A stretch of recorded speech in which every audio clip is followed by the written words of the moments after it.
But does every young person feel they have to brand themselves as something in a moment where everything is so branded? And I feel like politically, years ago, we all start bands. Even Ben joked about, getting a guitar because he was going to be in it. Like we all at some point do something but now I have a very never declare to play it for shit. So I'm out of that. you, me, and a lot of other people that have bands. But there is something to be said about this kind of moment where, okay, I need to identify as this, where we just probably would have, even written a fucking poem. Yeah. And it was so much more, we thought of it as more significant than it was, which I think is practice for, that's not, it was practice for actually drawing out distinctions as like an adult, but I just remember being like, that's mall punk. That's not real punk. It's like, that's what you should be doing at 19, not trying to parse out whether or not you're like a Maoist or whatever. You can have like general political instincts and thoughts and curiosities, but like they sort of treated it like, punk versus metal versus like it's that kind of dynamic. It's just something to do and something to be, but not really anything to engage politically. Yeah, which is like innocent fun if you're arguing about music classifications. But it's, maybe a problem if you're trying to build a movement, because politics is about the things that we're doing together, right? So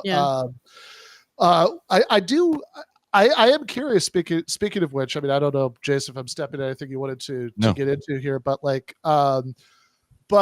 you alluded to this a little bit earlier, and I just kind of wanted to make sure that this didn't get completely lost, because this is something about your story politically that kind of fascinates me. Like, all right, I joined DSA in like, I don't know, December 2015, so that was like, granted, that does make me a longer standing member than like 99% of the organization, but you joined it when it was like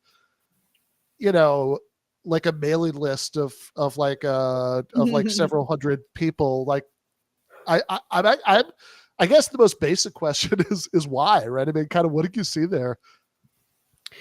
Well, yeah, I think I mentioned that I sort of start to put things together. Like I always saw things. I always saw things and realized sort of like this had a political purpose, and this didn't just come out of nowhere. This wasn't an inevitability. But I only really sort of started to assemble it into like a worldview around college, and I was like, oh, I didn't know the whole Democrats, the left wing of capital thing, but I'm like, they also supported NAFTA. Like they also supported the war. I also have a cat. Sorry. This was a kind of a bipartisan crunch of the working class. And I'm like, well, what can I look at? What can I be a part of that I knew probably wouldn't be that significant at the time, but might be one day, that has an agenda that's similar to mine, like a political agenda. And I went through a bunch of little things online, and I think I had pretty good instincts where I'm like, that's a cult. That's a cult. Those are cosplayers. And then I'm like, this seems reasonable. And it had a bit of a pedigree too. Like it was like, okay, this has at least been around for a while. I am skeptical of things that are very new. Because most of them just fizzle out.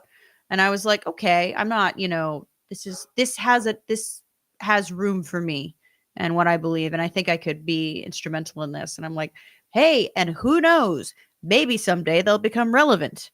And they did. And they became so relevant that they forgot that they had to do something. And now the organization is bankrupt as of last month. See what you did? Fucking. Hey man, the way I see it is that a lot of the leadership decided I was bad at some point. I don't know if it's still the people in leadership. So the way I see it, like, that's why they went bankrupt. Like, you turn on me. Like, that's just God is punishing you. Can you show me the thing you do when you're celebrating something good instead of clapping? Oh God. Can you show me? When they were doing spirit fingers. So here we'll pretend. We'll pretend for a second. So Amber's new book is out and it's a bestseller. Do it. But that was like what you would do, like during meetings. It's just, like that's so embarrassing. Amber is still artsy enough that she is on top of the jazz hand spirit fingers distinction. Did you fuck with him and do shit like this? Yeah. It was so, and the thing is, people would really defend it, especially older people that didn't want to seem old. Like they're very scared that people say that's again that political pedophilia thing.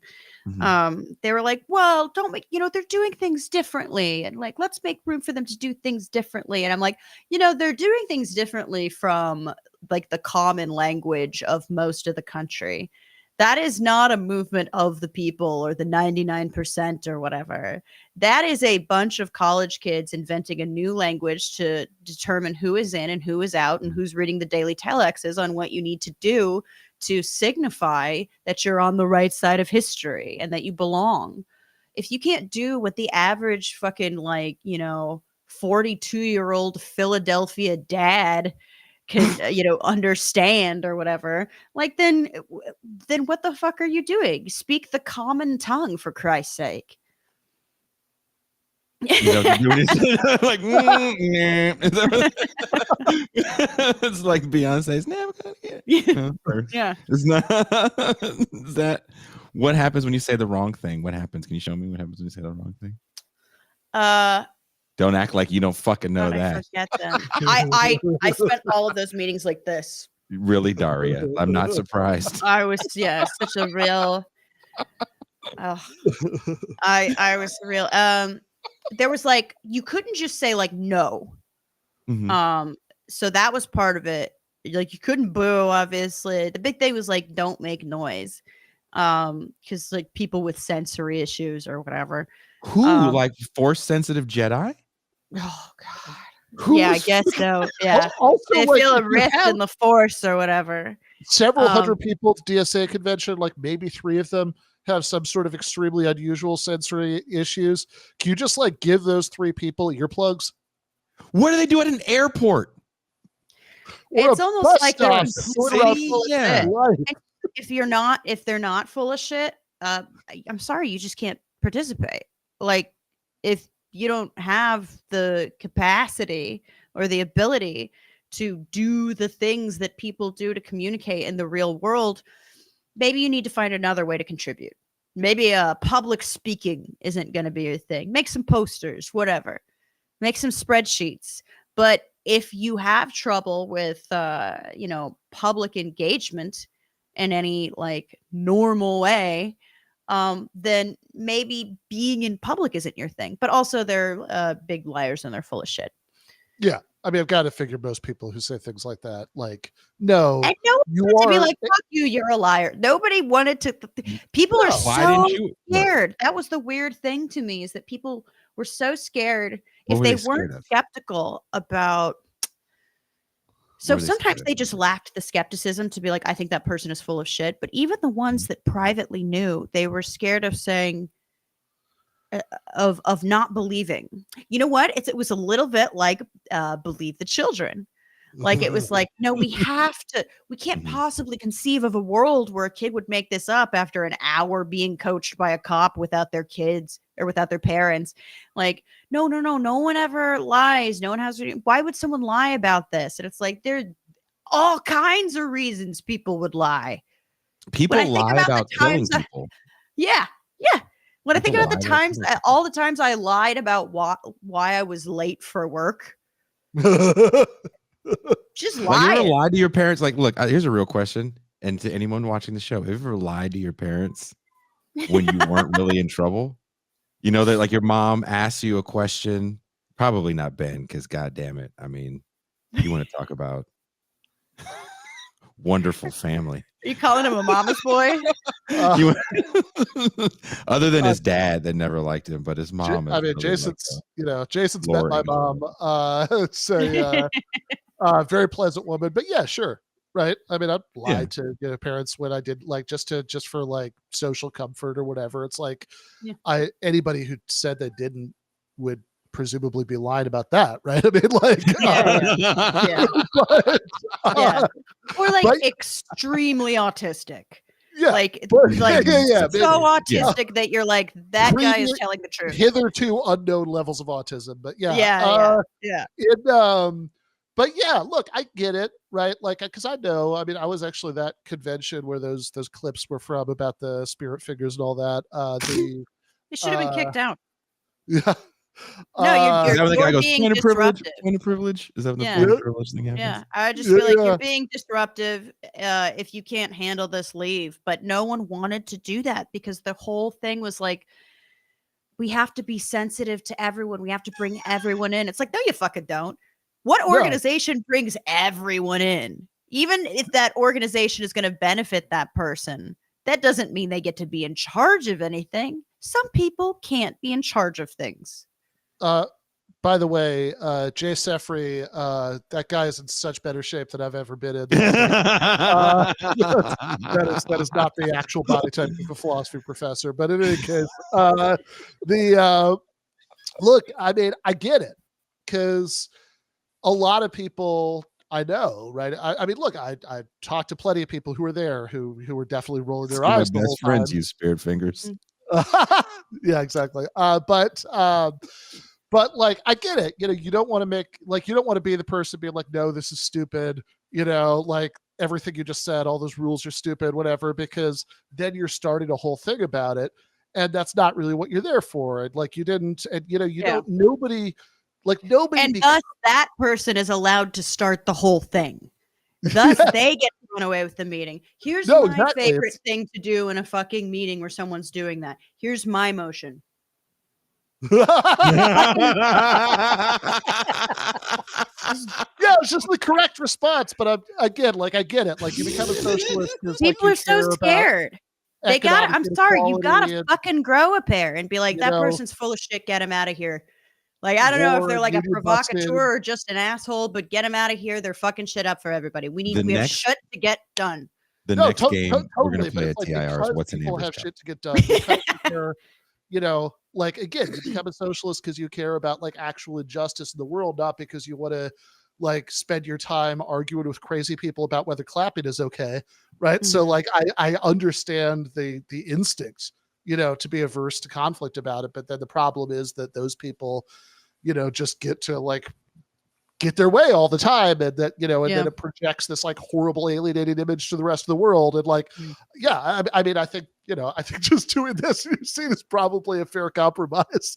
Well, you can't obviously, conflict averse is a lot of times code for being a pussy, but like there's something to the idea, and this is a stupid tough guy thing to say, but no, you don't want to start things, but you have to be able to finish them. Like, if someone starts shit, you can't wait for it to blow over, because at some point, they're enjoying themselves, you're all distracted, you're placating them. They are the ones that started shit, and you have to end it. Fair enough. Well, on the subject of times and places where a lot of leftists were being embarrassing and weird, Jason, I know you had stuff you wanted to bring up about the Occupy parts of the book. Again, how much time do we have, Amber? I got a few. I tell you what, let me let the dogs in, and then I can go in for a second. Here, go shoot a coyote. Yeah, I don't. She's a crazy look. She's not that big. She's also one of those people, kind of like Kasparian. It's like super tiny. Can you see him? Huge personality. And there's actually Anna watches the show enough that it's quite possible she caught that. So I'll send it to her. Okay, well let her know I said that. Because you see these people in real life, you're like, oh fuck, you're fucking tiny. And I don't know. I really enjoyed the book. I hope you guys go out and give it a read. No, it is a very like it's a very fun read. It's very Mhm. like it's very well structured in this way that there's this kind of frankly like slightly misleading and that sort of setting low expectations strategic way thing at the beginning about like, oh, I've got ADHD and that's reflected in the writing style. It's gonna be all over the place. She knows what she's doing, right? It's actually all laid out very well. There's a flow to it, right? You're not gonna it's never gonna feel like homework. You're gonna enjoy reading through it. I certainly have been. Someone's asking Amber if she can give a tutorial on coyote skinning because we really know what she's doing out there. Yeah, where the fuck does Amber live? Like out in the hills? I think I know where she lives. I'll be quiet about it, but I think good call. I think. Look, here's the thing. We talked about her ethnicity because I made a very rude comment about it that by the grace of God, she's forgotten. She's blaming it on wine. I don't think she had a fucking drink that night. She was stone cold sober and called me out really bad, and that's fine. She did not. I was there for this entire conversation. Yeah, she was fucking. She did nothing was in her hands other than fucking, just crushing my soul. But she fucking we were giving her shit after a while when she like wanted to join the group, and it's like, well, you want to come over here in the bad side of town. Well, we got to figure out what you are so we can make fun of it for the next hour and a half. And she was like, well, I'll give you some material. And I believe in my soul that with her bare hands, she can skin anything. And I believe she's cut the heads off of a few live chickens. Oh! First of all, I will take a lot of slander, but how dare you accuse me of being sober at a party? You hate to break it to you. I can lie to people and say she was fucked up. She was doing fat rails off the ass of some dude. We will ask Catherine because she made actual punch, and by the end of it, I'm like, pour some more vodka in there.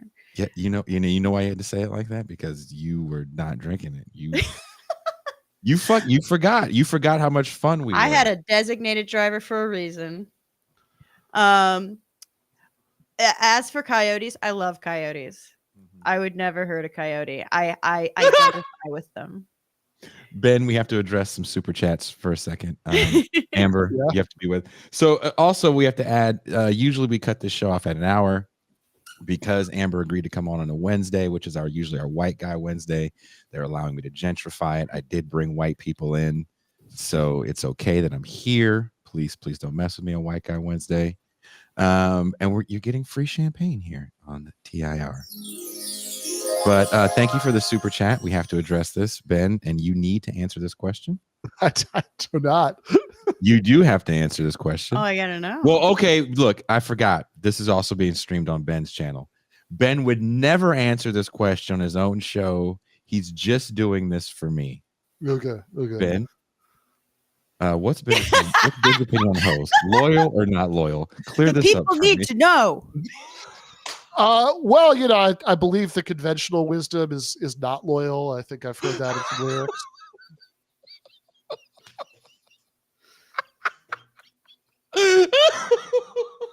That's fair. That is a fair answer. Yeah, I mean, it gets said a lot. I can't imagine it's not true. Oh, what is your take, Amber? Hoes, loyal, not loyal?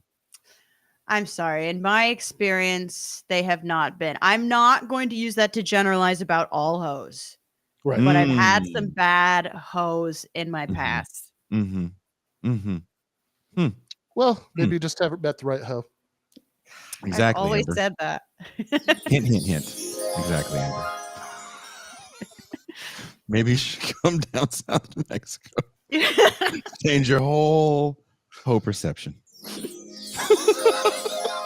Change your hoe perception. Occupy is a decade past. And a few people made careers off that moment. Some people. Okay, well now I'm getting a drink. Hang on.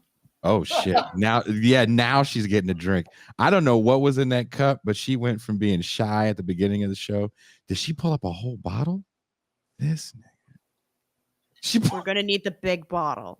All right. Oh shit! Ben, you want to get a bottle for yourself, Ben? Occupy hustlers. Ben, you want to get a bottle? Oh, Burgess, go get a bottle for yourself, Burgess. I'm the only teetotaler here. Speaking of gentrification, this used to be the cheap bourbon, and then everyone found out about it, and now it's twice as expensive. And I gotta say, it's my only political issue at this point. Make bourbon cheap again. Anytime white people find something cheap and they think it's kitsch and cool, they ruin it. Look at what you people did in New York. Yeah. You. Hey, I left. You are in LA. How do you like LA? Mostly white LA. All of LA. I'm in. Here's the thing. I'm in white LA with Black Lives Matter signs. LA. Ooh. That kind of white. You know what that means? I'm doing pretty well for myself. I was gonna say that means you made. Sounds like somebody made it. Yeah. See, I live in a part of East LA with lots of Mexicans. Amber's out where there are only white people and coyotes. Mm-hmm. But I have two pit bulls, so I'm very popular with the Mexicans. We're getting on racist. Now we're on racist land. The Mexicans, they think I'm one of them. No, rednecks and Mexicans agree on quite a few things. One, fireworks are a year-round thing. You don't need an occasion. You don't need an occasion. Two, pit bulls, best dogs. There's other stuff too, but fried foods. Focus on that. So Amber, I live in Mexico and Ben lived here. Some bourbon for solidarity. So there we go. There we go. Clap it up. So Amber, I don't know if you know this because apparently you don't remember anything about our meeting. I remember Bay Area and Mexico. Lying. I remember it. That's mostly. I was drinking. You weren't. I had a designated driver. That don't mean shit. You was having designated fun. This is the worst thing that any of all the times I've been called racist or like a misogynist or transphobic or whatever on the internet. Being called sober is the only thing that's truly hurt my heart. Stone cold sober. You could have done a handstand, some old school break dancing. You was good as shit. I brought out the cardboard. And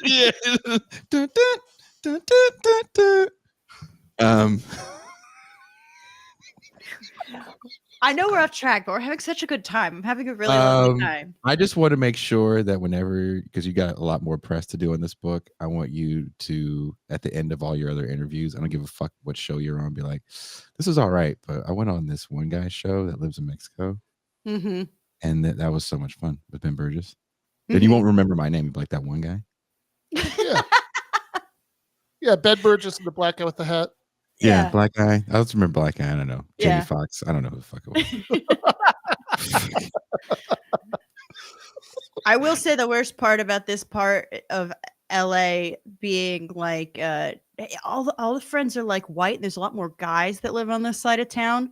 And so when I get introduced to someone, I have a lot of trouble remembering names anyway. So I'm like, I'll tell my boyfriend, like, you need to make either some black friends or a guy with a really recognizable scar or like a redhead, something memorable. It can't all be this like dishwater. Get some different kinds of white mates. Maybe someone Polish. Anything for me to be able to tell them apart. you look. First of all, we have to shout out to Dizzle McFizzle. My E&J is safe from gentrification. Until white people like it, then it's we coming for you, nigga, and it's gone. So that is true. A lot of white people look the same, and we won't even get into that. That's a whole we gotta stop before I get into trouble. The sameness of white dudes in hipster areas. Well, that's why you can spot Ben anywhere. Specific kind of white too. It's not like you find like a Slav or something. Like, well, you know where there were a lot of white people? Zuccotti Park. All right. Jason, go. And the ones Amber. that weren't got NGO jobs. No, let's Get a real Before we- edge. I'm gonna try to read this as I wrote it. Mhm. I haven't been drinking. I've been drinking. Well, I don't even drink. Occupy is now a decade past, and a few people made careers off that moment. Some people look at it as a beginning of a left resurgence. What do you think we should take away from that moment? Is horizontalism a dead end, or are they just doing it wrong? Okay. Obviously, you know how I feel about this, but I would like for there to. Okay, so my mama and papa took me to a lot of church growing up. Right? This is how we know you're really comfortable, because you didn't call them by their house names. My mama, my papa took me to church when I was little. I used to have to sing them songs. Our God is an awesome God. I spent a lot of time calling them grandpa and grandma and grandpa, and then I realized that was redneck shame, and I will never do it again. I will call them to other people what I call them to them. And so sometimes very small church groups are horizontalist. I would say the limit of horizontalism reaches a ceiling around 4 men or 6 women. Wait a minute. What if they're all together and it's 10 people? You're fucked. You're fucked. If there are 1 man and 1 woman, you're fucked. You can't even. I mean, you could do literal horizontalism with 1 man and 1 woman. Hey. Yay! But I mean, think about just romantic relationships. like there's no the level at which you can do it. Maybe you could organize a bake sale. Maybe. But if you really want to get something done, like obviously horizontalism, one, you're extremely vulnerable to people who have sensory issues, and point of privilege people, because like you have to stop and you have to listen to them. You can't kick out anyone who's fucking shit up, or at least reassign them to something where they can't fuck shit up. And this is assuming they're not trying to fuck shit up. But I've never seen an example of it working. I think when people point to examples of them working, it's generally like a weird racist misreading of like tribal or traditional sort of political formations. And it's like, well, first example.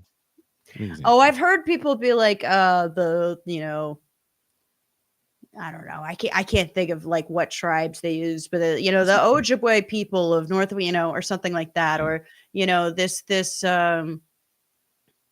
this South American tribe, and like, first of all, no, they don't. They're not horizontalists. That's like that is something you heard a white person with dreadlocks tell you, and you just believe it. Damn. Once again. I just think that we need to get past the idea that like hierarchy or is somehow violence or something. It's like, it's a division of labor. Some people are good at organizing, other people. Some people are better at working on discrete tasks. What you're really doing with horizontalism is expecting everyone to be good at everything, and expecting everyone to be nice, social people. And you are going to have hierarchy anyway, because we're still talking about human beings doing stuff together. It's just that it's not openly acknowledged hierarchy that might have some sort of democratic accountability attached to it. Oh yeah, absolutely. No, I mean, I just think about like, I don't know. I think about like my step and half brothers and sister, and I was the oldest, and obviously I was going to take away the video game controller because I can. It's a situation where even a 13-year-old Amber can be a tyrant. Imagine like an adult person who's like, I'm going to cause problems on purpose. Like you're really vulnerable to that. And those people do exist. There's fun. And you know what? They're important too. And socialism exists to give them the degree of liberation that they deserve too, which means we need to keep them out of the fucking kitchen. Ooh. That's what she said. We are trying to feed you, but you are a bad cook. Get out of the kitchen.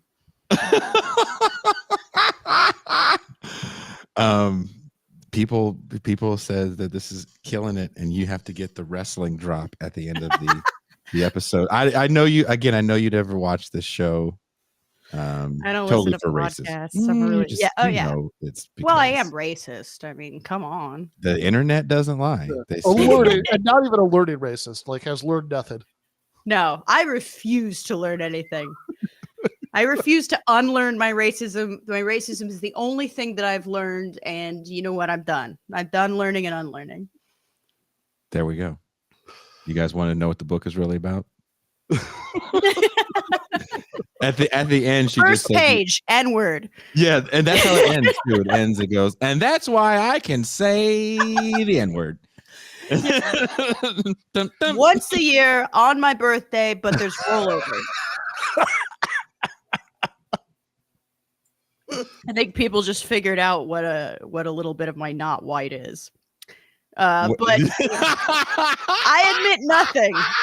I admit You didn't nothing. know that's why Amber's got bad credit? No? I am in a no. lot of debt, so I always No one wanted knew that? something to blame. It's not See, my people fault. always see you from here up. They've never seen the whole Amber. Oh yeah, she's got a shelf.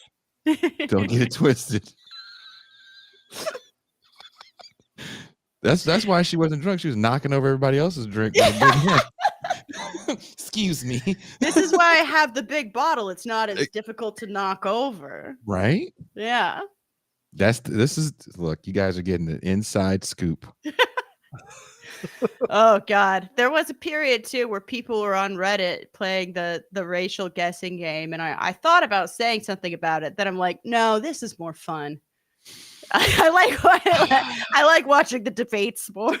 For those of you that I played the racial guessing game in real life, and again, I'm very glad Amber does not remember. Oh no, you Don't. Shh. It's okay. We'll save it for after the show. Don't act like you remember now. That's fucked up. No, I just Is your boyfriend's in the room. You're like, oh no, I just. Mm-hmm. It's not an insult. It's anytime anyone guesses anything, I'm like, no, I'm just cute.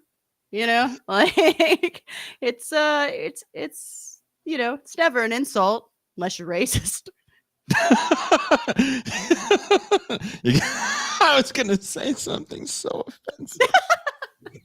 There was a time when I was still living in Mexico. that Jason He's and gonna I die. were, Jason is done. we're out at a restaurant, and he said, like, he asked Siri something on his phone, and Siri like told him the answer, and then he said gracias because it's just kind of habit, you know. And Siri said, "I'm sorry, I don't understand that." And so he said, "Oh, that's because you're a racist." And apparently, Siri, at least at this point, was trained to respond to accusations of racism by saying, "I swear to God, no, I'm an anti-racist." Racist. We lost our shit in the fucking restaurant. We lost our fucking shit. We're like, did you just tell us you're an anti-racist? Bitch, if you don't shut the fuck up.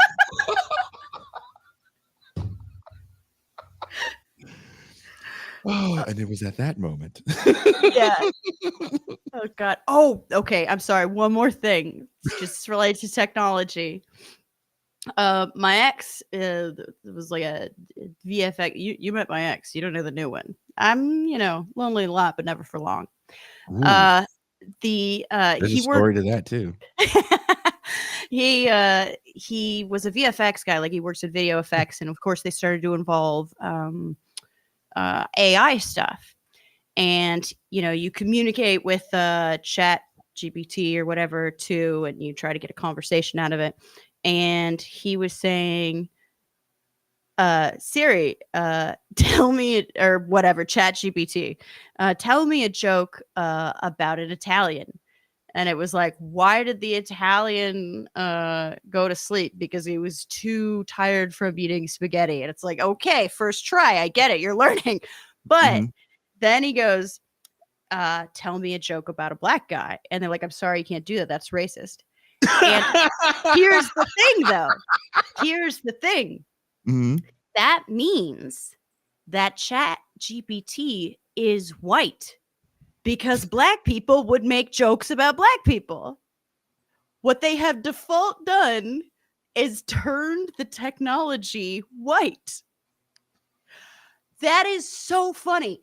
It's not just that. It's a white man where he said, tell a joke about a man. And of course it made something like incongruous or whatever about men explaining things or whatever. And then it says, tell a joke about women. And like, I'm sorry, we can't do that. It's sexist. And it's like, that means you made a white man. Like, it can't be. It's patriarchy. amazing. Look, Yeah, hey, we live in a patriarchy. They completely painted themselves into a wall with that one. They're like, well, it can't make jokes about black people. I'm like, well, then it can't be black. Like, that it's definitely not black. But fuck you Asian people. We should give that one a try. Start plugging stuff in. We'll try and figure out what race and gender Chat GPT Yeah, is. no, that's awesome. That's like Chat GPT, Chinese dirty knees. Built a society with dystopian levels of economic inequality and atomization and social despair. But God damn it, all our robots feel very bad about their white male privilege. We made them white and male, and they're just so not they going to can make feel jokes bad about it. We made a college student. We made AI college students. Chat GPT is a nervous white guy liberal comic. Who gets nothing but clapter. Oh, you said you know clapter? clapter, right? Clapter? Instead of laughs the worst one I ever saw is a guy walked out and he goes, men are trash, am I right? And people are like, ah. And it's instead of laughs, you get people clapping. And if you get people clapping, they're saying they agree with you, but they're not saying you're funny. Ooh. Wah, wah, wah, wah. Yeah. Speaking of laughter, when are we going to go to the Comedy Store again, Ben? I don't know. I mean, that was Chris hooking it up, so we can talk to Chris. Amber, do you go watch live comedy? I was just at a live comedy show last week. No, but like funny at people. The store. Oh God, no, I don't do stand up. I like myself. Oh, so my very good friend, one of my best friends since high school, is at the store. He's been working there for a minute now. Chris Riggins, he opens for Chappelle, and oh, nice. He forget what room he works in, but let's go. Let's like posse up, Ben. Yeah. Are you down to roll with us, Amber? Absolutely. I love live comedy, especially when they tell jokes and don't just say things that you're supposed to clap for. No, Chris is funny. He's actually like legitimately funny. I trust you entirely. Bullshit, because you fucking didn't know who I was. When he got on the screen, she was like, "Oh fuck, I think I do remember that guy." Heartbreaking. I don't fucking know. What do you mean? I remember of the two people that were in like two other people that were in the bad kids corner. There was only one other guy. It was Ben, Said, and you. Yeah. You remember fucking Said. You remember fucking Ben. I've been friends with. I've hung out with Said multiple times. I've hung out with him multiple times. Yeah. I don't care. You know what? We hang out without you, and we talk about how uncool you are. I wouldn't doubt any of that. Said's a hater. Now everybody knows Cedric Johnson is a Cedric Johnson. If you're watching the show right now, don't fucking send me no text messages. You're a bona fide hater. Taking up all the white women like that. By the way, do you want one racist joke before we go? Dude, we were telling so many racist jokes that night because I was telling you to hook me up with a white woman with a long butt. Oh God. All right, I got one for you. So, Cedric's book. Come on, shut up. Because Cedric's book is The Panthers Won't Save Us, and it got some Ooh, it got some reviews crowdsourced from including that writer that I wrote about, who I called a necrophiliac, where they said, leave it to a white guy to have criticisms of the Panthers. And my friend said, okay, that's a weird assumption. I could see, like, maybe Especially you if his name Googled a is picture Cedric. and didn't look hard. Yes. And she said, plus, you ate up my punchline. But it says, plus, his name is Cedric Johnson. She's like, that is a throw away the resume name. In academia, it's a keep the resume. But, you know, in a regular job, it's like, He's got a throw away the resume name. You would think he was angrier when you see that name, like, oh, Cedric. yeah, Cedric. You would think he was way older too. Yeah. That's like a 90-year-old black man name. He's all cool, comes in with tattoos. Hey, Yeah. hey, everybody, hey. Fuck you, It was Cedric, great. hating on me.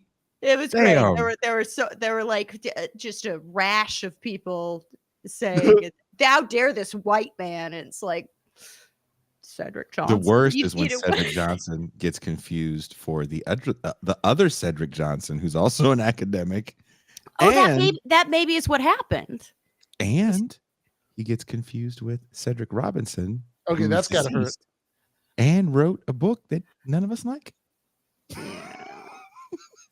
Yeah.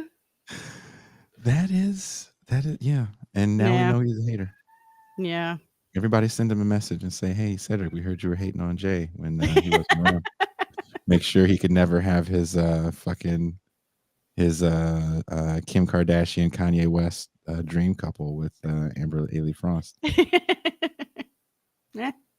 It fucked up, man. That's all I wanted. Just want to walk around with a mask on, talk shit. Yeah. Obviously. Right? What else is there? That's all. That's all. Okay. On that note. Yeah. We're coming After to an I end. end on a racist joke that I stole, it's even worse. Is I stole this racist joke From a more racist person. Yeah. Oh, she's Asian, so she's the most racist. Is it our mutual Asian friend? No. No. You're like, no, Asian. I know other Asians. Yeah, not to brag. I know quite a few Asians. I don't know if you know this, but they think I'm one of theirs. It happens. Again, it's flattering. They think I'm a fair skin winner. So sometimes though, if they're older, that makes them really angry at me. Oh. Yeah, because they're like, why don't you speak Korean? You're like, I don't know, because I'm fucking not. Yeah, they're like, you betrayed the ancestors. I'm like, I don't know what to do. You got to hang out with me and Catherine one of these days where she took me out. Well, I'll talk about that off air. Yeah. All right. Last question. In closing, are you a dirtbag? Born, raised, and will die. What is a dirtbag? So, unfortunately, whenever you say something that resonates with people, eventually it catches on, and the dorkiest people in the universe start saying it until you never want to hear what you said ever again. So it was sad to me that Dirtbag Left no, it wasn't sad. It was embarrassing that something I said in a tweet that I never expected anyone to ever remember became synonymous with me and with my podcast and with the Bernie Bros and Bernie Hoes who are loyal. There we go. Those are loyal hoes. But I think I did like what I said, even if I got sick of hearing it and all the biggest dorks in the world got obsessed with it. I like that there were people that didn't bow to the liberal pieties of sort of the Democratic Party and general conventional liberal thought. There are people who were just socialists, without being like woke or whatever that means, without reciting the catechisms, without doing the spingers or using the right words or saying unhoused or whatever. They just believed that everyone should have health care and a good job and housing and shouldn't be in debt for college or medical bills, that people deserve some dignity and some control over the economy. And also, they think dumb, stupid shit is funny. Like, it's like what I think of as normal people.